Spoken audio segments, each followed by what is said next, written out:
Bueno, buen día a todos. Vamos a empezar la clase con la unidad 2.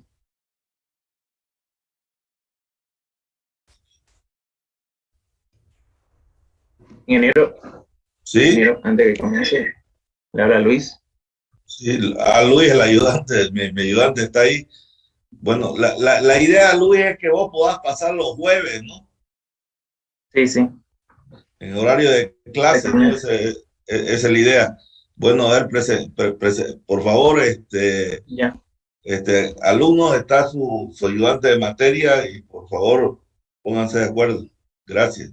Preséntese. ya, está bien. Bien, buenos días a todos.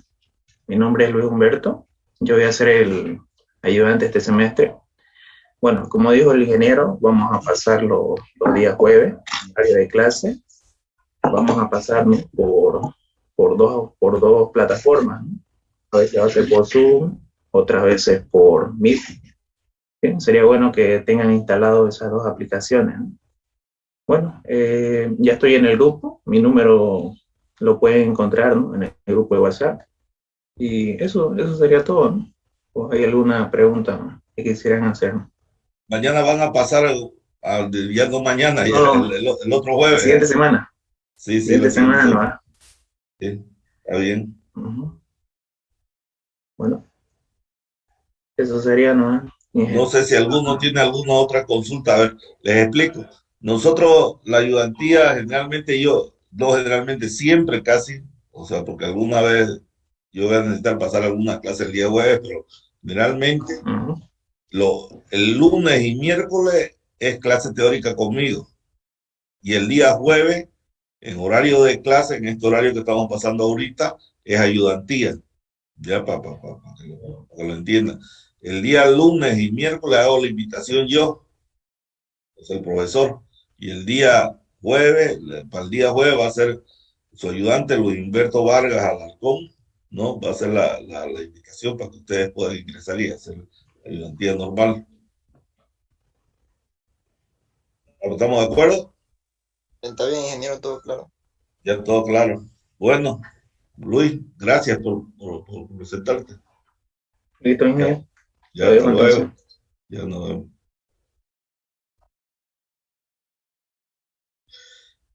Bueno,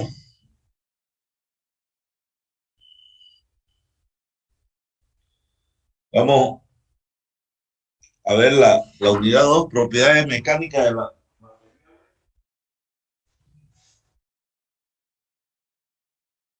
Y el objetivo de este capítulo, como lo ponemos aquí, lo enunciamos, es conocer las propiedades mecánicas de los materiales del sólido rígido deformable sometido a cargas externas.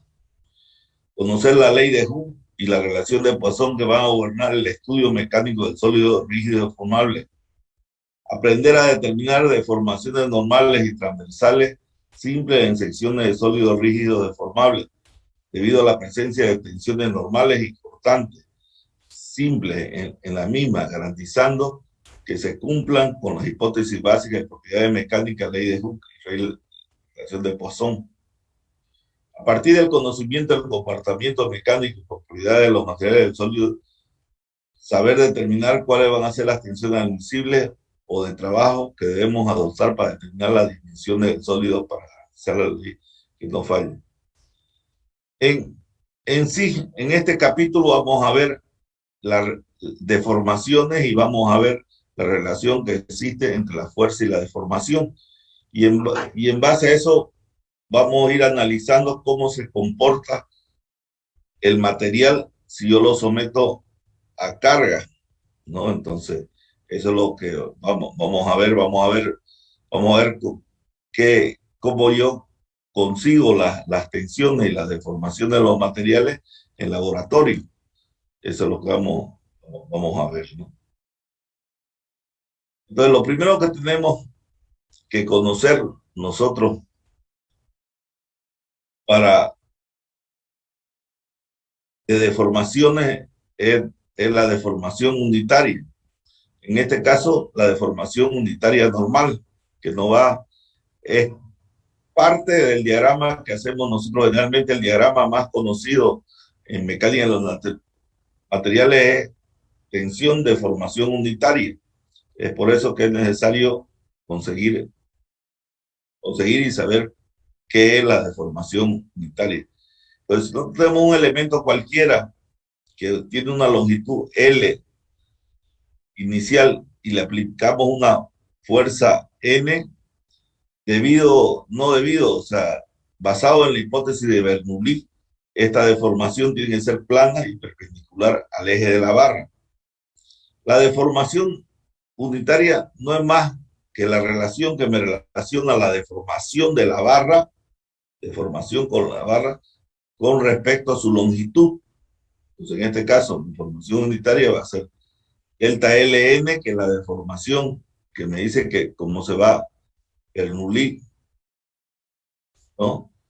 Sobre L, no es más, ese es el concepto de deformación unitaria, deformación sobre su longitud. En este caso, deformación normal. La deformación unitaria transversal o distorsión angular es similar. Aquí nosotros la fuerza que aplicábamos era normal a cualquier sección de barra perpendicular al eje, ¿no? Cualquier, siempre normal fuerza. En cambio, en la deformación unitaria transversal o distorsión angular, nosotros vamos a tener que ya la fuerza que vamos a aplicar es transversal. Entonces tenemos el mismo elementito aquí más chico porque lo estamos deformando transversalmente y aquí no podríamos, este aparato ya fuera distorsión, ¿no? Entonces le aplicamos una fuerza P, le he puesto en este caso, que no sea P ni N, ¿no? Y esta fuerza va a deformar de esta manera. Aquí tenemos la deformación y aquí tenemos su longitud. La relación que me vincula la deformación con la longitud se llama distorsión angular o deformación transversal. Relación entre deformación y longitud. La única diferencia es que aquí la deformación es transversal, aquí la deformación es longitudinal. Y eso es lo que tenemos que saber diferenciar. La ley de Hooke es la relación que me vincula la tensión con la deformación unitaria.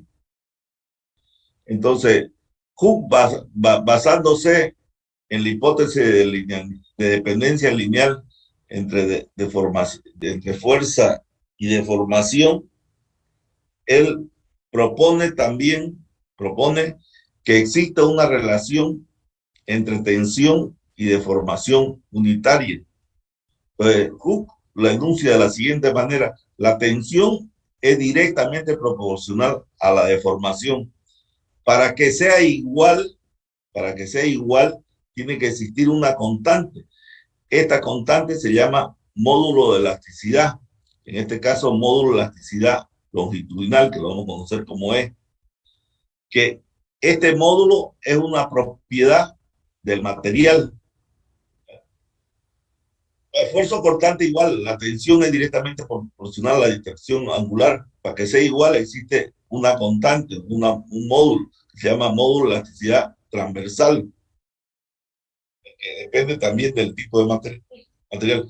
¿Cómo se consigue el módulo?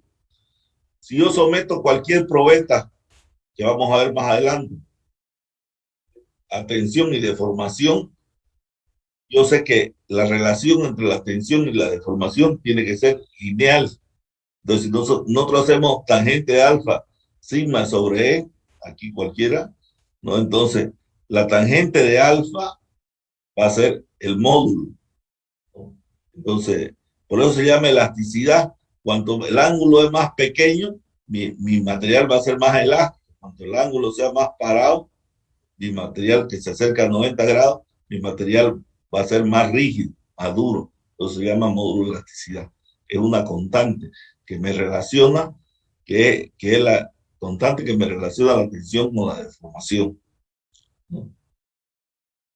Bueno, una vez conocía esta ley de Hooke, que es importantísima en todo el desarrollo que vamos a tener, es importantísima porque me define el valor del módulo, además de definirme el valor, me define cómo va a trabajar mi material. Nosotros queremos trabajar en un estado donde se presente una relación lineal entre tensión y deformación.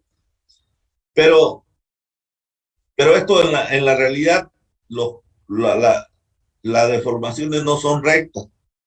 Si bien es cierto que una parte de la deformación, cuando hago el ensayo, va a ser recta. Entonces, lo que vamos a ver que ahora es el comportamiento real, cómo se deforma el material si yo lo someto a una prueba de laboratorio, en este caso una prueba estándar de tensión de formación unitaria. En este caso se elige el acero dulce. ¿Por qué se elige el acero dulce? Es un material con poco contenido de carbono, que es el material que nosotros, ideal para nosotros, ¿no?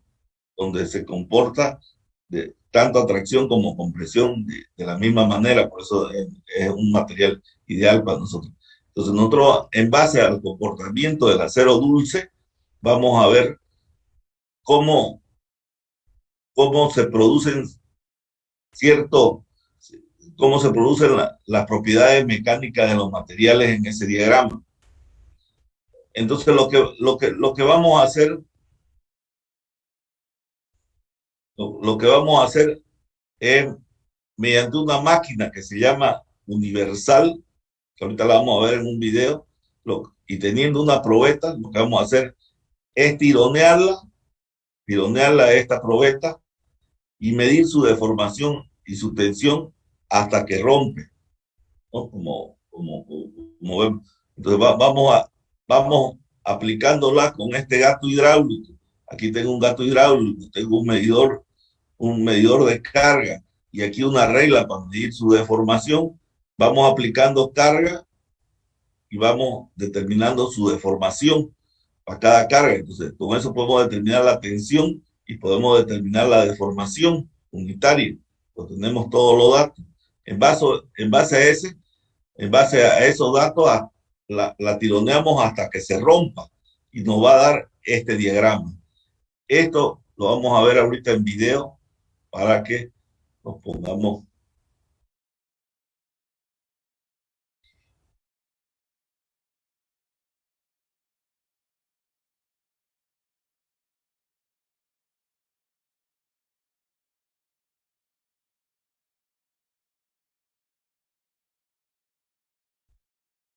Este ensayo.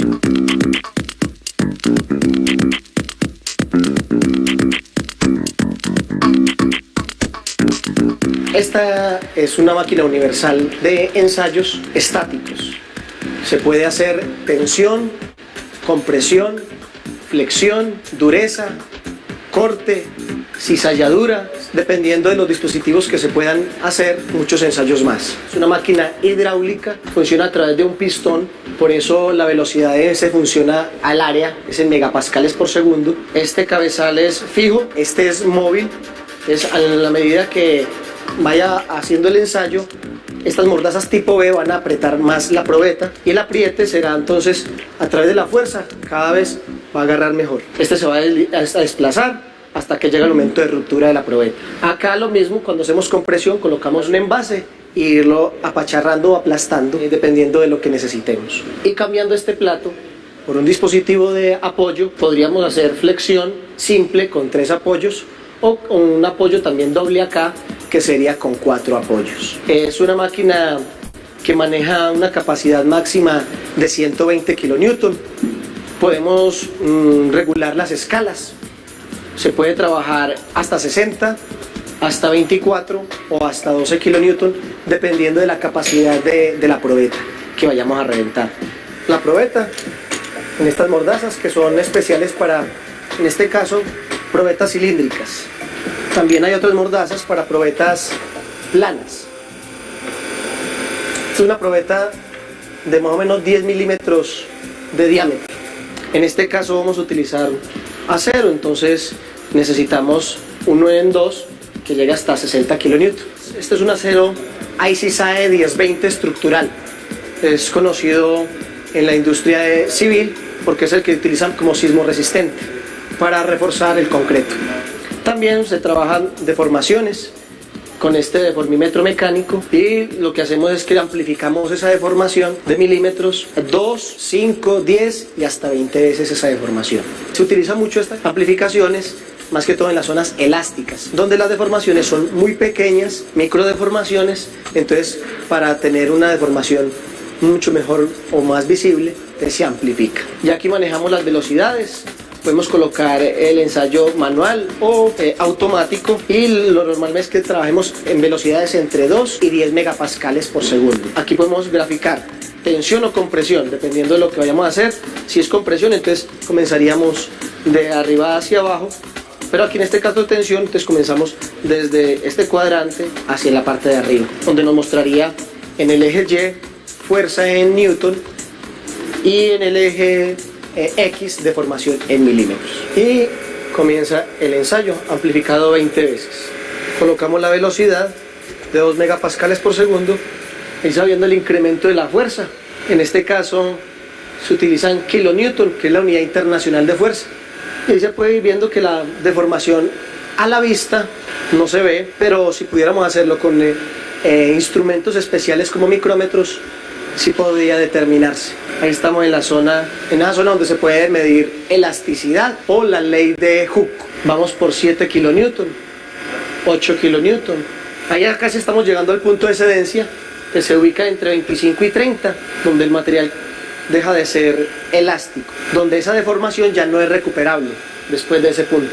En este punto yo puedo descargarlo y el material se recuperaría, pero después no. Acá vamos a llegar, miren por acá, mírenlo ahí, ya pasamos excedencia, ya estamos en zona plástica, ya ese material, si yo detengo el ensayo, ya tiene una deformación y esa le permanecería.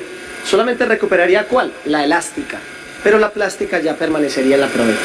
Ya vamos a llegar a la fuerza máxima, está a punto de comenzar a reducirse el área y a romperse la probeta. Aquí es donde tenemos que estar pendientes de la probeta, cómo empieza a hacer restricción, un encuellamiento y empieza a romper. Miren ahí, miren, empieza a estirarse.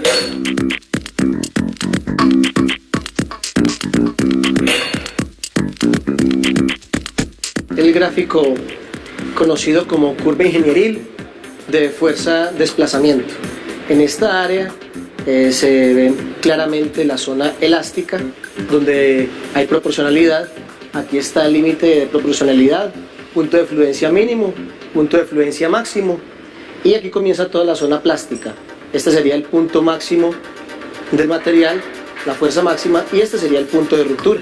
Aquí comienza a haber una restricción en la probeta y por eso empieza a caer la fuerza, porque el área es menor.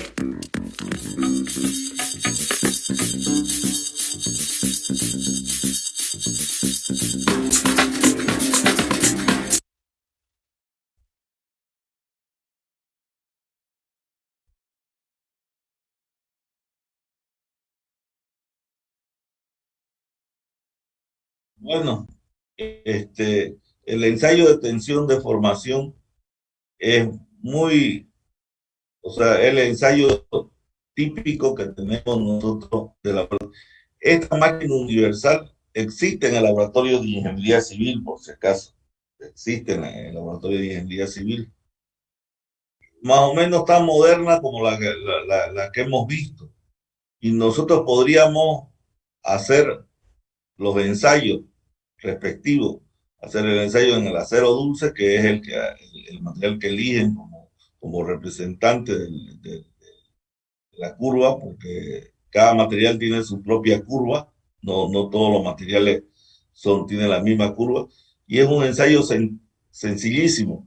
Si ustedes vieron en el video, habla que el gráfico lo hacen entre fuerza y deformación. Idealmente nosotros y en la ingeniería se hace tensión con deformación unitaria. La gran diferencia es que para que sea tensión, tengo que dividir entre A, y para que sea deformación unitaria tengo que dividir entre L.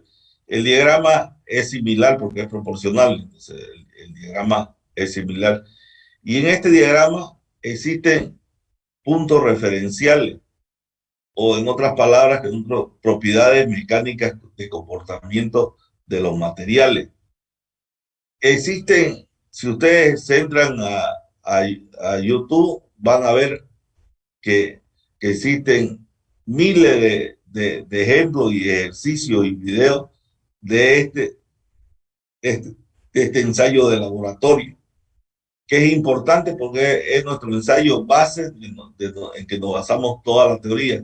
Hay otro que, a ver, ahorita voy a ver otro video para que lo...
Vamos a ver,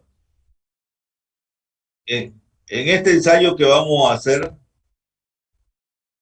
es un ensayo más real, que él corrige la curva de tensión de formación. Entonces, es un ensayo que es lo mismo en un laboratorio, pero es un ensayo más real que se produce, que muestra. Lo vamos a ver.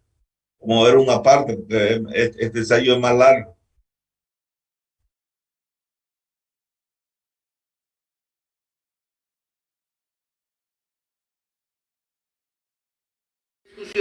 Empezamos a ver lo que es el ensayo de tensión.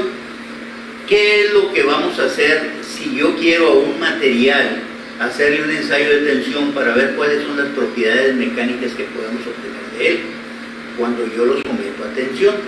¿Okay? Pues primeramente tenemos que tener una placa y ahí le decimos que son probetas planas, o debemos de tener una barra y ya con esa placa o con esa barra nosotros la metemos a la máquina y la tronamos y tomamos los valores. Nada más que si le hacemos así, ese ensayo nada más me sirve para mí, nada más. No, si yo lo quiero presentar en otro lado, no puede ser. Entonces, para eso se hicieron unas cosas que se llaman estándares. Existen muchos estándares, está el estándar de Estados Unidos, uno japonés, uno alemán, uno británico. Nosotros nos vamos a ir por un estándar de Estados Unidos, porque aquí estamos cerquita. Y el estándar que maneja el Estados Unidos es el ASTM, que es American Society for Testing and Materials. Entonces, ese estándar nos dice cómo le debemos de hacer un ensayo para que si yo lo hago aquí en Monterrey y otro cuate que hace otro ensayo allá en México... Lo que está explicando, que este ensayo se lo puede hacer individualmente uno como quiera, pero si nosotros queremos normalizar los ensayos, hay ciertas normas o estándar que llama él estándar de cómo debo hacer el ensayo para que sea válido para todos, bajo una normativa, es lo que está explicando. Lo que hace allá en China, cuando yo presente mis resultados van a ser los mismos, y entonces ahora sí los podemos comparar. Por eso es mejor un ensayo estandarizado. Entonces el primer paso es irnos al estándar de la ASTM, en el cual parece que se lee 8, si no me equivoco, ¿verdad? en el cual ahí nos van a decir cómo van a ser las dimensiones de esa probeta. Nosotros vamos a hacer aquí probetas circulares, o sea, probetas redondas. Entonces nos vamos al estándar para probetas redondas y nos van a dar esas medidas tal como se los voy a mostrar ahorita en una probetita. A esto le voy a llamar una muestra o una probeta. Este era una barra que tenía media pulgada de diámetro y la redujimos a 1/4 de pulgada. ¿Okay? Tiene su longitud, tiene el diámetro, tiene la longitud recta que nos marca el estándar. Y si yo hago una probeta, digo un ensayo con esta probeta, me va a valer para cualquier parte del mundo que tenga el estándar de la ASTM. Así es que primero yo tengo que maquinar a como me dice el estándar. Ya una vez que tengo esta probetita, ahora sí tomo las medidas iniciales de esta probeta. Las medidas iniciales sería el diámetro inicial, que en este caso es 1/4 de pulgada, una longitud recta, que es la que va a estar trabajando, que más o menos es como 1.25 de pulgada, y le vamos a poner 2 puntitos que nada más me van a servir para sacar una cosa que vamos a ver después que se llama porciento de elongación, y esos 2 puntitos los pusimos a 1 pulgada. Entonces yo tengo un diámetro inicial, una longitud recta y una longitud inicial. Con el diámetro inicial sacamos el área inicial, pi d cuadrada en 4 y 60. ¿Okay? Ya que tenemos esas dimensiones iniciales, nos vamos a la máquina, ¿verdad? Y entonces en esta máquina lo vamos a poner en este aditamento, lo vamos a atrapar en este aditamento y le vamos a dar acá un enter para que la máquina empiece a estirar el elemento y la máquina me va a estar tomando valor de carga contra deformación total o desplazamiento del pistón. ¿Okay? Entonces así es como haríamos la prueba. Una vez que ya hice la prueba, sacamos los resultados que nos arroja la máquina de carga contra deformación o desplazamiento del pistón y empezamos a ver cómo lo vamos a graficar. Entonces, si aquí nosotros primeramente, pues ya les dije, teníamos una probeta así, está mejor una pilvina, pero bueno, así, arroscada por aquí, y tenemos aquí esta longitud hasta que empiece aquí el chaplán o sea, este cambio de dimensión que sería la longitud real o la longitud recta. Aquí así, esta es cilíndrica, entonces aquí tenemos un diámetro inicial y de un puntito a un puntito aquí le vamos a poner una longitud inicial. ¿Okay? Ya lo metimos y la máquina me daba valores de la carga que puede estar en newton, libras, kilogramos, lo que sea, ¿verdad? En newton, y me va a dar la deformación total que va a estar en milímetros o va a estar en pulgadas o en centímetros, ¿okay? Según el sistema que utilicemos, el métrico, el internacional o el inglés. Y aquí tenemos para 0,0, para una cantidad, para 101, para 202, y así nos vamos hasta que el material se fracturó. Tenemos toda la bitácora de ese ensayo. Entonces ahora lo que podemos hacer es pasar a graficar.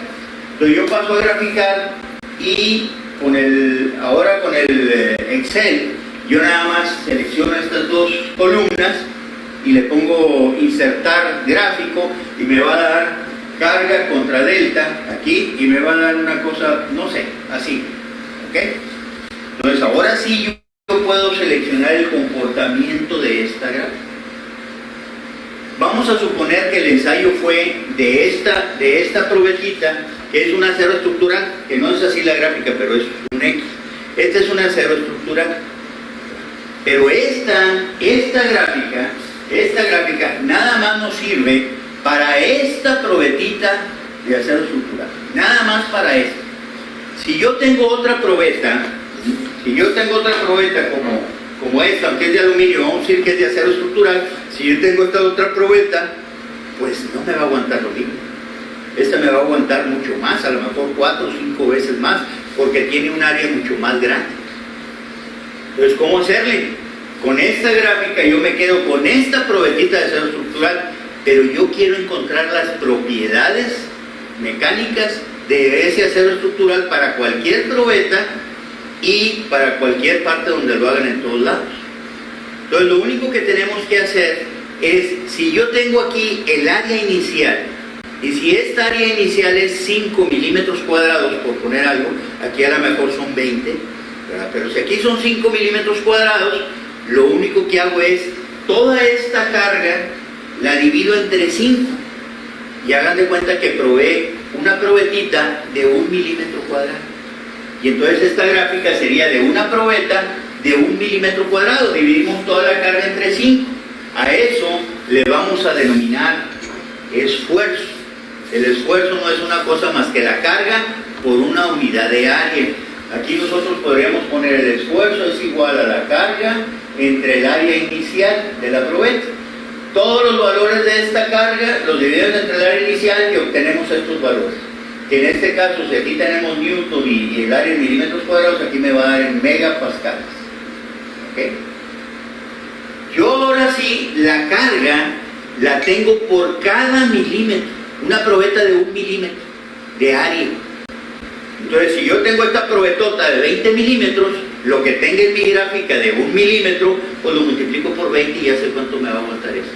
Y si tengo una más delgadita, una más gruesa, lo que sea, ya nada más esos valores que están en el eje, vamos a decir de la Y, o sea, en estos de aquí, pues nada más los multiplicamos por el área correspondiente de cada uno.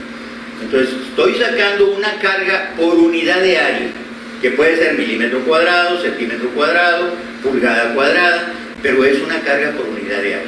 Y ese lo puedo comparar con todos los demás que están haciendo también los ensayos, que son la carga por una unidad de área.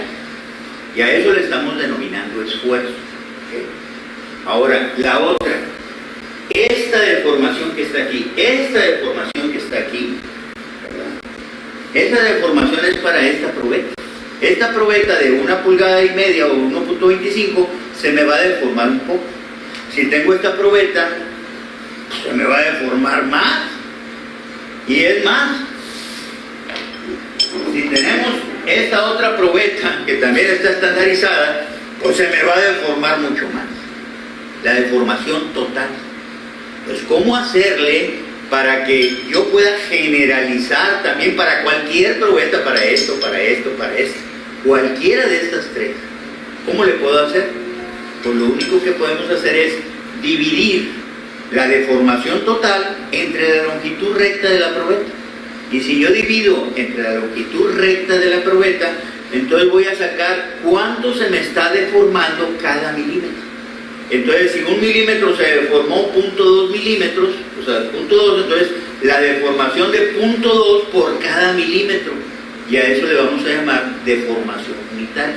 Entonces, a esa deformación unitaria, que es lo que se me está deformando cada milímetro, si yo lo grafico, entonces ahora sí yo ya sé que esta, si mide 50 milímetros o lo que sea, 300 milímetros, lo único que tengo que hacer es multiplicar la deformación por esta longitud. Y si esta está muy grande, pues nada más saco la longitud recta y esa deformación unitaria la multiplico por esta longitud. Entonces, teniendo yo una gráfica de una probeta que yo imaginariamente estoy haciendo, ¿verdad?, en la cual tiene 1 milímetro cuadrado de área y 1 milímetro de longitud, yo con eso ya puedo extrapolar a cualquier tamaño de otra probeta. Entonces, ese esfuerzo que está aquí y a la otra que vamos a llamar deformación unitaria, la deformación unitaria que sería igual a la deformación total entre la longitud recta inicial, está en milímetros por milímetro, ¿verdad? Serían todos estos valores de la deformación total divididos entre la longitud recta. Acá tuvimos que haber sacado el área inicial con pi de cuadrada en 4. Y ahora sí, si yo grafico esfuerzo, que es también una probeta, pero de 1 milímetro cuadrado, y la deformación unitaria, que es la deformación que es en cada milímetro, yo puedo ahora sí graficar esfuerzo contra deformación unitaria. Me va a dar una cosa muy similar, pero con otras dimensiones, con otras cantidades, ¿ok? Tal forma de que si yo hago un ensayo, lo estoy haciendo en cualquier probeta, Pude haberlo hecho en la pequeña o en la más grande. Lo único que tengo que hacer es todos los valores de carga los divido entre el área inicial para obtener el esfuerzo y todos los valores de la deformación total los divido entre la longitud recta y me va a dar la deformación unitaria. Entonces, esta que está aquí me sirve para cualquier probeta ya de acero estructural. Entonces podríamos considerarlo como las propiedades mecánicas del acero estructural. Esta que está aquí no me sirve porque nada más me va a servir para la probeta muy pequeña que tengamos. Una vez que ya hicimos eso, seleccionamos la probeta, la metimos a la máquina, tomamos las longitudes iniciales, lo metimos a la máquina y la tronamos, la fracturamos, vamos hasta su fractura, tomamos los valores, tenemos valores de carga contra delta, los valores de la carga los dividimos entre el área inicial y obtengo los valores del esfuerzo y los valores de la deformación total entre la longitud recta y obtengo la deformación unitaria. Y una vez que tengo esto de aquí, ya grafico. Y ahora sí, ya graficando, vamos a ver el comportamiento que tiene ese material en especial cuando yo le aplico un ensayo de tensión. ¿Cómo se va comportando? Hay materiales que al principio me aguantan mucho, no se deforman, y de repente se empiezan a hacer chicos. Entonces se deforman grandemente. Hay otros que le damos y al otro truena. Entonces cuando no se deforma casi nada, como el fierro vaciado, vamos a decir que es un material muy frágil. Cuando se deforma mucho, vamos a decir que es un material muy dúctil. Tenemos otros como que me manifiestan, va para arriba y lo pum, se caen y luego se deforman así, como una recta y luego más para allá, como los aceros estructurales, los aceros de bajo contenido de carbón. O hay otros como el hule.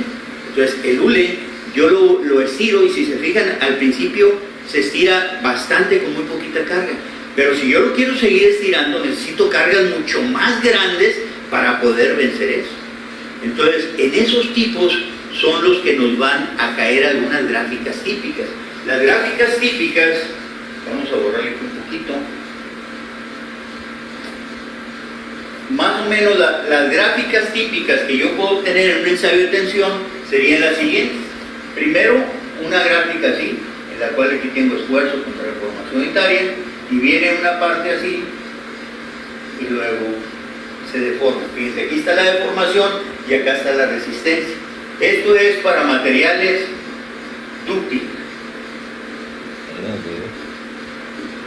Puede ser otro muy similar, en el cual aquí el esfuerzo y la deformación unitaria, y viene una parte recta y luego se cae aquí tantito y luego se viene para acá. Este lo manifiestan sobre todo en materiales que usamos en ingeniería, los aceros de bajo carbono. Viene otra en la cual a lo mejor aquí está así esta parte de esfuerzo de deformación unitaria y viene y pum, aquí tronó, como el fierro vaciado. El fierro vaciado casi no me acepta deformación, entonces aquí así sería para los materiales frágiles.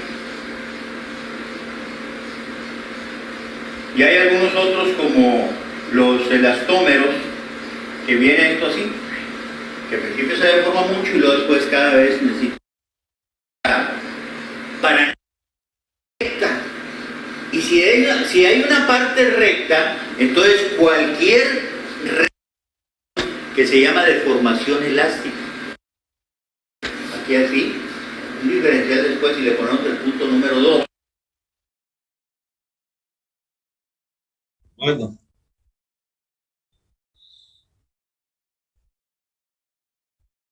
Como verán, el ensayo de tensión y deformación unitaria es un ensayo básico de la mecánica de los materiales.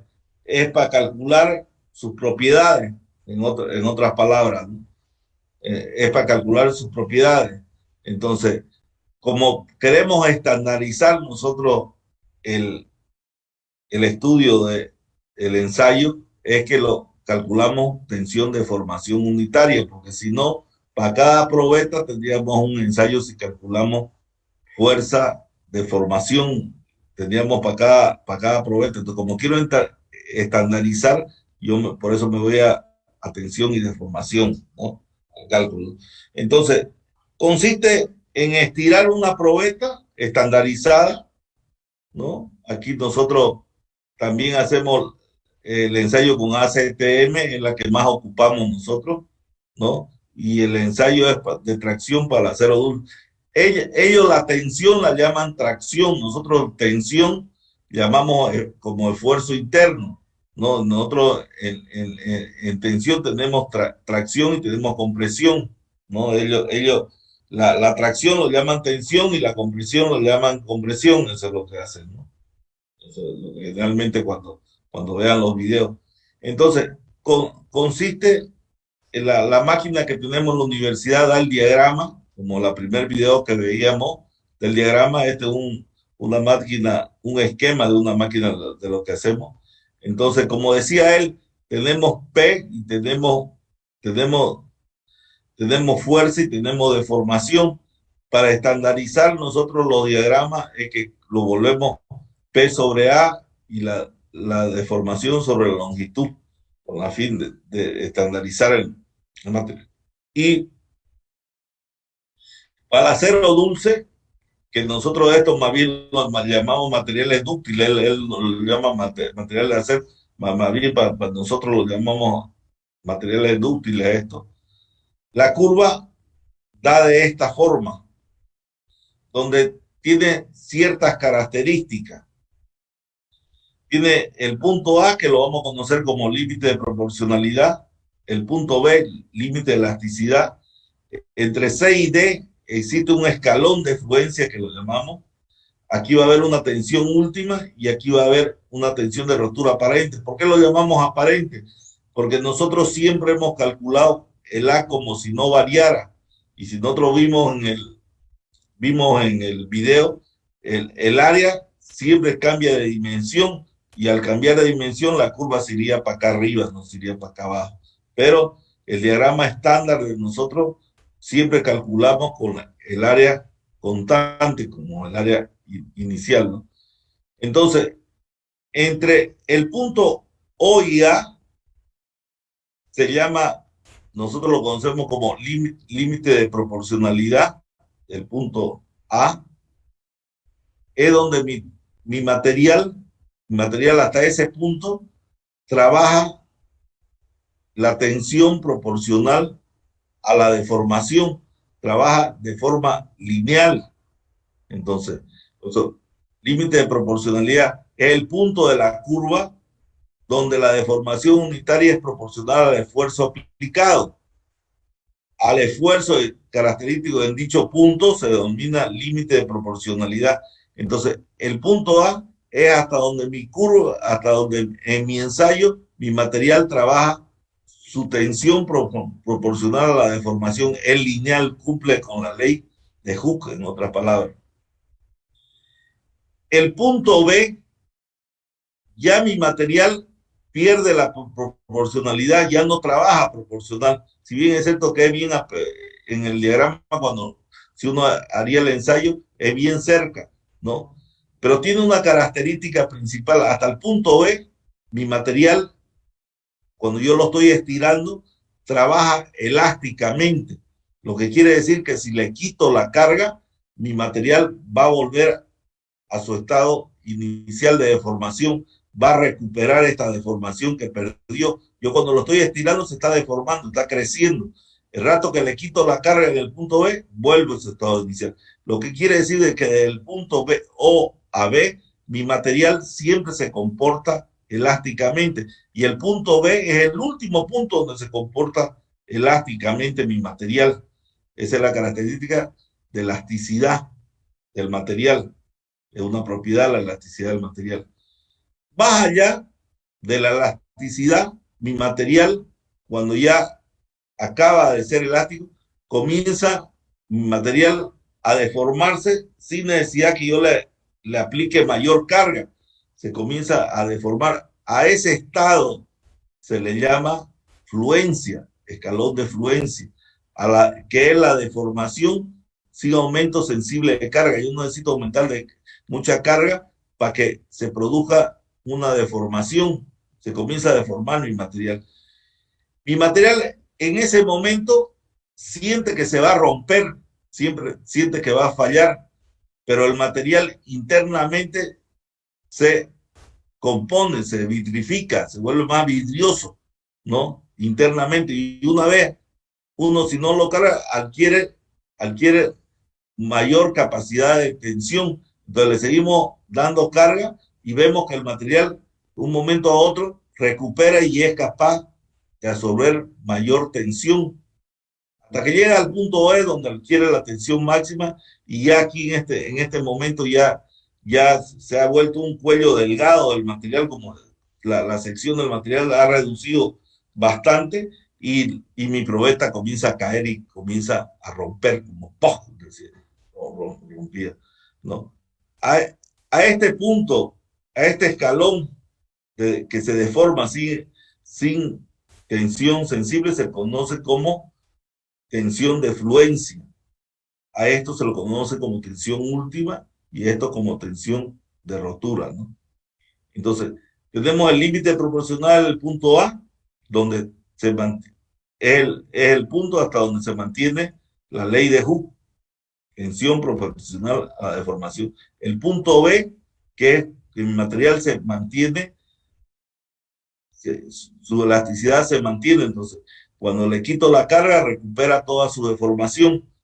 El escalón de fluencia, que es el punto CD, un ligero aumento de esfuerzo más allá del límite elástico provoca un colapso del material y esto ocasiona que se deformen permanentemente sin aumento sensible de carga. A este comportamiento se lo conoce, se llama fluencia. Al esfuerzo que caracteriza el escalón de fluencia se llama tensión de fluencia, ¿no?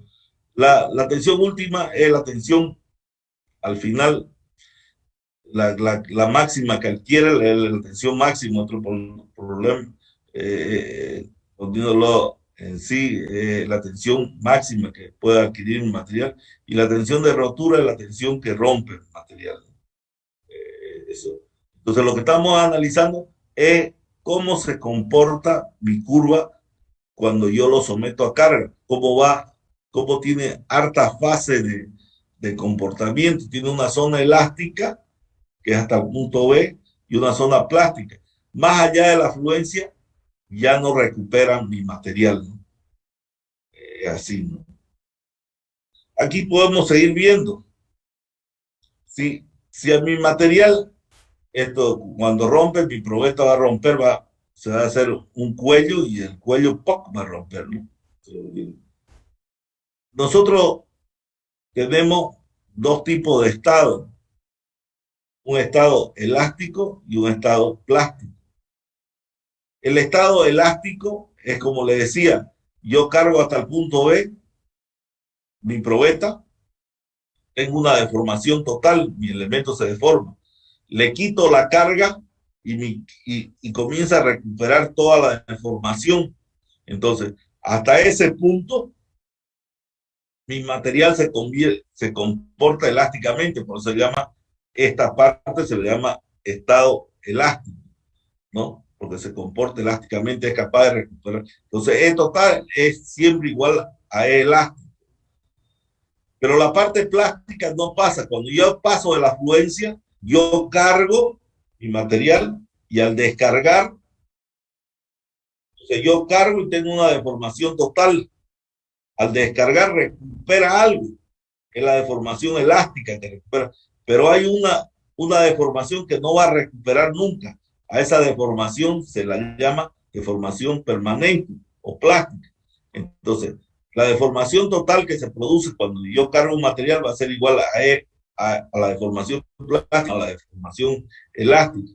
En descarga se puede recuperar la deformación elástica, pero nunca se recupera la deformación plástica.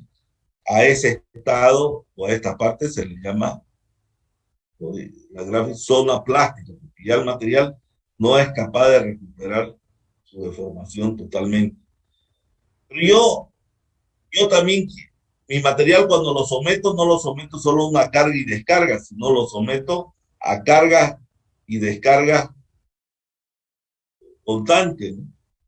Aquí, por ejemplo, este es un material elásticamente perfecto cuando la deformación total es igual a la deformación elástica. Y una deformación plásticamente perfecta es una deformación que no tiene deformación elástica. Cuando la deformación elástica es cero de un material, quiere decir que yo lo estiro y siempre se va a deformar y va a tener una deformación permanente. Pero este material, o cualquier material, en este caso al acero, yo quiero someterlo a cargas y descargas repetidas para ver qué sucede con mi material, porque al final mi material trabaja con cargas y descargas repetidas. Entonces, yo en la primera carga, si lo cargo antes de la afluencia, va a recuperar su elasticidad. Entonces, yo lo cargo más allá de la afluencia. Entonces, pasa la afluencia, lo descargo y recupera esto. Y esta es su tensión de fluencia. Lo vuelvo a cargar y veo que su tensión es mayor. Fíjense, es mayor. Sigo cargando y veo que su deformación antes era recuperaba más deformación que en el segundo, pero su tensión es mayor. Cargo 3 veces, sigue la deformación elástica que puede recuperar es menor y la carga siempre es mayor. Lo que quiere decir, si yo cargo y descargo un material N veces, siempre va a ganar en tensión porque cuando pasa la afluencia aquí hay un estado que se vitrifica el material, se vuelve más vidrioso, más duro, pero pierde la capacidad de deformarse. Cada vez pierde más la capacidad de deformarse. Entonces, el material gana en tensión debido a cargas y descargas, pero a su vez pierde su capacidad de deformarse, se hace vidrioso, ¿no? Eso es el material. Nosotros, cuando clasificamos los materiales, clasificamos en 3 grupos. Este dúctil, él lo llama el frágil, nosotros lo llamamos distinto, pero eso es como uno lo aprende y como uno lo estandariza. Nosotros tenemos en nuestra clasificación, tenemos 3 clases de materiales: el frágil, el dúctil y el plástico. ¿Ya? El frágil son generalmente los materiales duros, el plástico son los materiales deformables y el dúctil son materiales que tienen escalón de fluencia, ¿no? Entonces, si yo quiero ver las características de cada uno de estos materiales, voy a tener que el material frágil a grandes tensiones, pequeñas deformaciones es su característica principal, mecánica. O sea, estos materiales, los frágiles, son como el vidrio, como la porcelana, que pueden adquirir grandes tensiones, pero lo que no pueden adquirir es deformaciones. Ellos aguantan grandes cargas, pero no aguantan deformaciones. Son por ejemplo, el vidrio, la porcelana, las rocas, ¿no? Entonces, grandes tensiones, pequeñas deformaciones. No acusan escalón de fluencia, su rotura es brusca y sin contracción de la sección transversal. Lo que quiere decir que si yo tengo un elemento y lo tironeo, este elemento va a romper así. Va a romper de un tirón y no va a reducir la sección transversal. Eso es lo que me está diciendo, ¿no? Y ese es el material frágil. Si vemos el plástico, la diferencia es que a pequeñas tensiones, grandes deformaciones, ya se deforma como quiere, ¿no? Grande deformación. No acusa escalón de fluencia. Su rotura es suave y con contracción de la sección transversal. ¿Qué quiere decir esto? Quiere decir que si yo tenía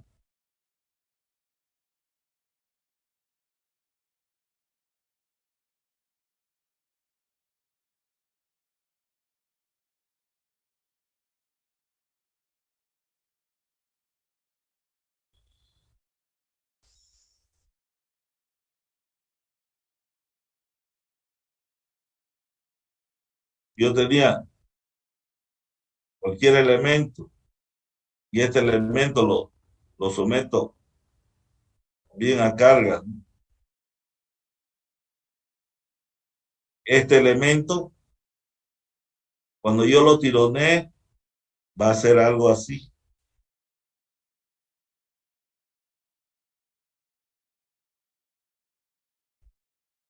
Se va a estirar y su sección va a ser como un cuello hasta que rompe, ¿no? como la figura que pusimos aquí. Lo estiro y se vuelve como un cuello antes de romper. Así hacen los plásticos.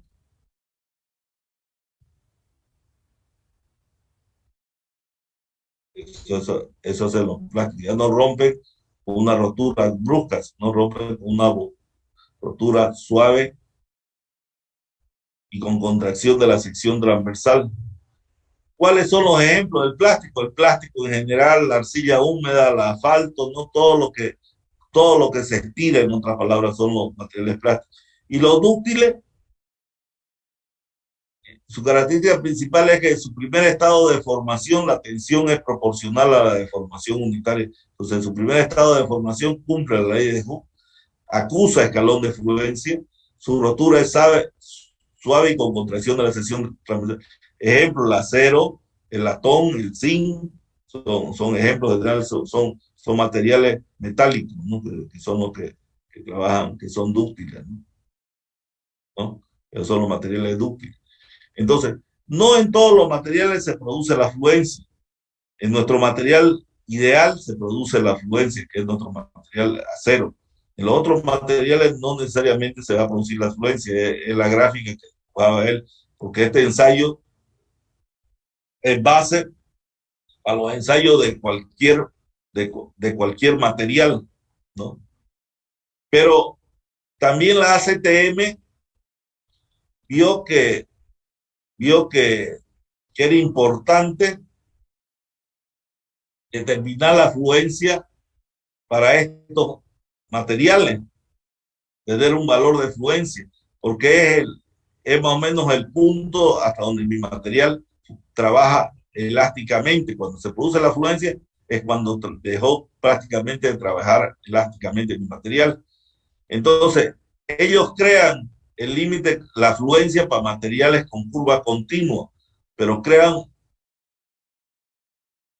siendo que no es una propiedad ni física ni mecánica del material, o sea, es de curva continua. Entonces, para materiales de curvas continuas en diagrama tensión-deformación unitaria, donde no es apreciable el escalón de fluencia, se ha realizado en laboratorio muchos ensayos para determinar este valor representativo, como la Sociedad Americana de Ensayo de Materiales, que nosotros siempre nos basamos en la ACTM generalmente, donde se ha adoptado valores de deformación unitaria denominados límite convencional de fluencia.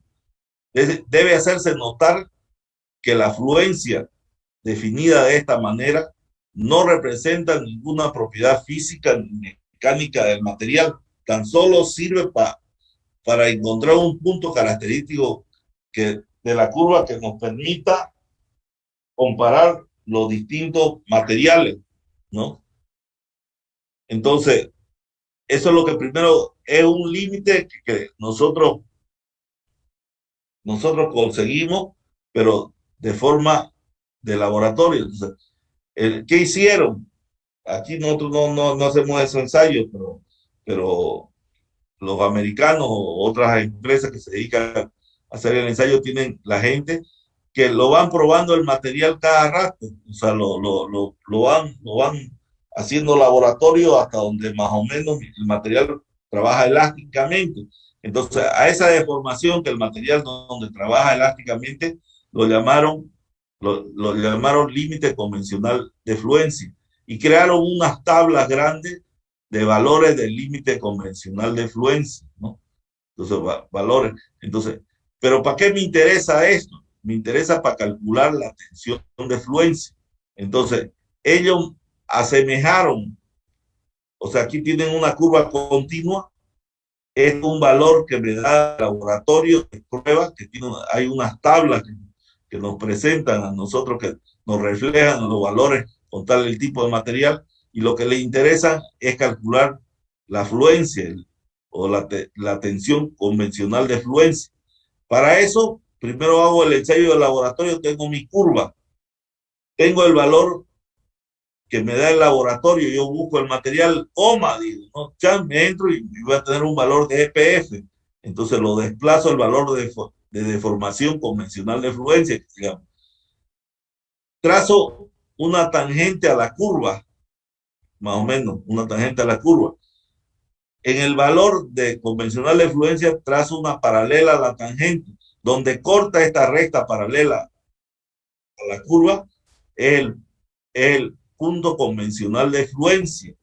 Me desplazo al eje de las tensiones y pillo la tensión de fluencia para los materiales. Así se encuentra la tensión de los materiales de curva continua.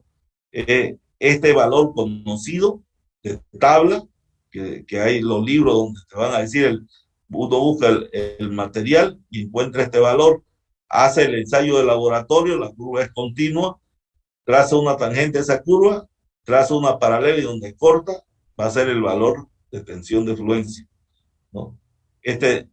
Generalmente el límite convencional de fluencia para aceros y aluminio es 0.02, que es el más que uno generalmente adopta. Pero para otros materiales, los frágiles son 0.005 y los plásticos 0.035 y el dúctil está en la mitad, ¿no? Así se calcula las tensiones.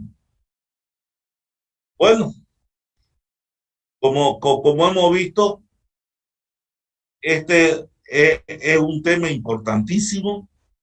Si ustedes pueden seguir viendo más videos del tema por suerte tienen en YouTube una herramienta importante para ver distintos ensayos, tipos de ensayos, para que se complementen lo que yo hoy día les he tratado de explicar en una forma rápida, cómo trabaja. Esta es una máquina que existe en el laboratorio de civil, que el que quiere ir a verla y quiera ir a hacer una prueba, puede ir a hacer una prueba, le dice al laboratorista, hágame una prueba de tracción y le va a mostrar las curvas y la van a conocer. Sería bueno que si está abierto el laboratorio puedan visitarlo para por lo menos la conozca la máquina. Es un ensayo que siempre se hace de los materiales, o sea, siempre en la vida profesional, o sea, van a hacer comprobaciones de las tensiones de los materiales, entonces es necesario conocerlo y además en ese comportamiento mecánico que tiene el acero dulce se basa toda la teoría de elasticidad o la teoría de la mecánica de los materiales que estamos desarrollando. En base a ese comportamiento, nosotros al analizar el comportamiento de ese material es que podemos adoptar las tensiones admisibles más adelante. Si yo no haya hecho el estudio de cómo se comporta ese material debido a distintas cargas, no podría haber adoptado una tensión admisible. Entonces, a partir de este ensayo es que yo puedo determinar las tensiones admisibles que van a ser las tensiones con que voy a diseñar más adelante. Entonces, esa es la importancia. O sea, conocer este ensayo es importante. O sea, lastimosamente hay dos problemas, que somos muchos para ir a un laboratorio y en un cuartito de 3x3 juntarnos 100 alumnos en un cuartito es imposible. Entonces, por eso uno no hace el laboratorio, o sea, solo hay una máquina universal ahí en la UI, somos muchos estudiantes, pero sí podemos ir a verla, o sea, podemos ir a verla y pueden ir a verla y también pueden pedir al laboratorista que les haga un ensayo del acero para que vean cómo sale la curva, ¿no? Porque algún día van a necesitar hacer algún ensayo ustedes. Eso es así, ¿no? Aunque uno se lo da al laboratorio porque le haga el ensayo y le dé la respuesta. No sé si tienen alguna otra consulta, pregunta.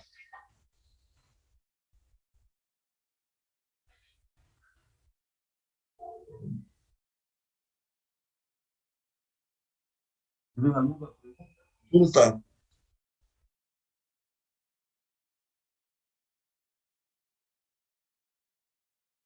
Bueno, si no tienen más consulta, pregunta, creo que les he dado mucha información hoy día, le he dado bastante información, entonces se lo voy a pasar ahorita el PDF y se lo voy a pasar la ubicación de los sitios para que puedan mirarlo más tranquilamente, los ensayos que hay en YouTube, que son, si uno se pone, hay miles de ensayos, ¿no? Porque es el ensayo más común que existe, ¿no? Bueno, no tiene nada que opinar, preguntar algo.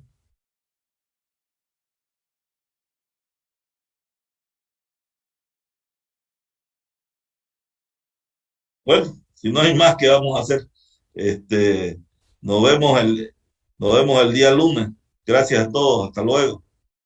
Hasta luego, ingeniero. Hasta luego, ingeniero. Hasta Hasta luego, ingeniero. luego.